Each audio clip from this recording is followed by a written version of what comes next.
শেখ হাসিনার ক্ষমতায় ফেরার 5টি প্রধান কৌশল। বাংলাদেশের রাজনীতির প্রেক্ষাপটে এক বড় প্রশ্ন এখন ঘুরপাক খাচ্ছে। প্রধানমন্ত্রী পদ থেকে পদত্যাগের পর কিভাবে আবার ক্ষমতায় ফিরতে পারেন শেখ হাসিনা?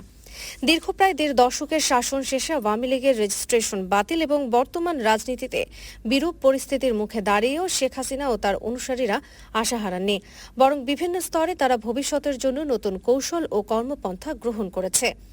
আওয়ামী লীগের বর্তমান অবস্থা। নির্বাচন কমিশন 2025 সালের মে মাসে আওয়ামী লীগের রাজনৈতিক দল হিসেবে রেজিস্ট্রেশন বাতিল করেছে। ফলে দলটি আগামী সংসদ নির্বাচনে অংশ নিতে পারবে না। এছাড়া দলের অনেক শীর্ষস্থানীয় নেতা এখন কারাগারে বা আত্মগোপনে। তবে এর মাঝেই শেখ হাসিনার অনুসারীরা আদালতের মাধ্যমে রেজিস্ট্রেশন পুনর্বহালের চেষ্টা চালাচ্ছে। একই সঙ্গে আন্তর্জাতিক মহলে সমর্থন আদায়ের কূটনৈতিক তৎপরতাও চলছে।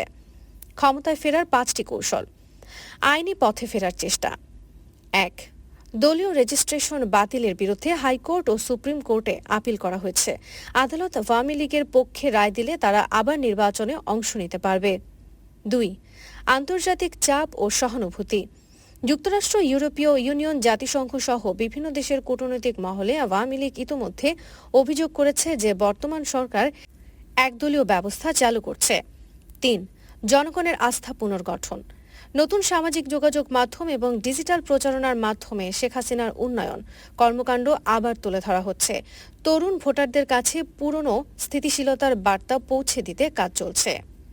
4. অন্তর্বর্তীকালীন সরকারের ব্যর্থতা তুলে ধরা। বর্তমান সরকারের প্রশাসনিক দুর্বলতা, দ্রব্যমূল্যের ঊর্ধ্বগতি ও বেকারত্ব ইস্যুতে সাধারণ জনগণের ক্ষোভ বাড়ছে। এটিকে রাজনৈতিকভাবে কাজে লাগাতে চায় আওয়ামী লীগ। 5. নতুন নেতৃত্ব ও পুনর্গঠন। দলে নতুন প্রজন্মের নেতৃত্ব, বিশেষ করে শেখ হাসিনার ছেলে সজীব ওয়াজেদ জয়, সাবের হোসেন চৌধুরী প্রমুখদের সামনে আনা হচ্ছে। স্থানীয় পর্যায়ে সাংগঠনিক পুনর্গঠন শুরু হয়েছে। আন্তর্জাতিক সংলাপ ও সম্ভাব্য নির্বাচন। বিশ্ব রাজনীতিতে বাংলাদেশ নিয়ে উদ্বেগ বাড়ছে। আন্তর্জাতিক সম্প্রদায় চায় একটি অংশগ্রহণমূলক, অবাধ ও সুষ্ঠু নির্বাচন। শেখ হাসিনা এই সুযোগকে কাজে লাগিয়ে একটি জাতীয় ঐকমত্যের নির্বাচন অনুষ্ঠানের দাবি তুলতে পারেন, যেখানে সব দলের অংশগ্রহণ নিশ্চিত হবে। শেখ হাসিনার ক্ষমতায় ফেরা সহজ হবে না, কিন্তু সঠিক কৌশল, আইনি জয়, অগ্রগতি, আন্তর্জাতিক সমর্থন এবং জনগণের আস্থা পুনরুদ্ধার করতে পারলে তিনি আবারও রাজনীতির কেন্দ্রবিন্দুতে ফিরতে পারবেন। এদিকে পতিত ফ্যাসিবাদী হাসিনার প্রধান নির্বাচন কমিশনার হাবিবুল আউয়াল আদালতে স্বীকার করেছেন যে 2024 সালে তিনি জাতীয় সংসদের যে নির্বাচন পরিচালনা করেছিলেন সেটি ছিল ডামি। এই স্বীকারোক্তিকে গুরুতর বলে মন্তব্য করেছেন বিএনপি চেয়ারপারসন ও সাবেক প্রধানমন্ত্রী খালেদা জিয়ার সাবেক প্রেস সচিব মারুফ কামাল খান। মারুফ কামাল খান বলেন, সংসদ নির্বাচনের মাধ্যমেই আমাদের দেশে জাতীয় সংসদ ও সরকার গঠিত হয়।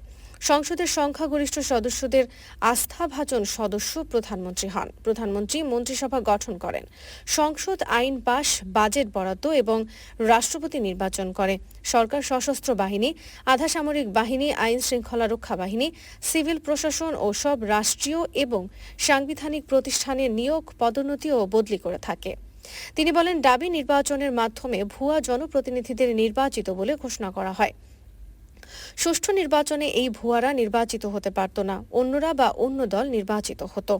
ডামি নির্বাচনে তাদের অধিকার হরণ করে অন্যদের হাতে অবৈধ পন্থায় কর্তৃত্ব তুলে দেওয়া হয়। কাজেই ওই ডামি নির্বাচনের নামে গঠিত সংসদ, প্রধানমন্ত্রী, মন্ত্রিসভা, রাষ্ট্রপতি, স্পিকার সব অবৈধ ছিল। তাদের করা আইন ও বাজেট এবং সব ব্যয় অবৈধ ছিল।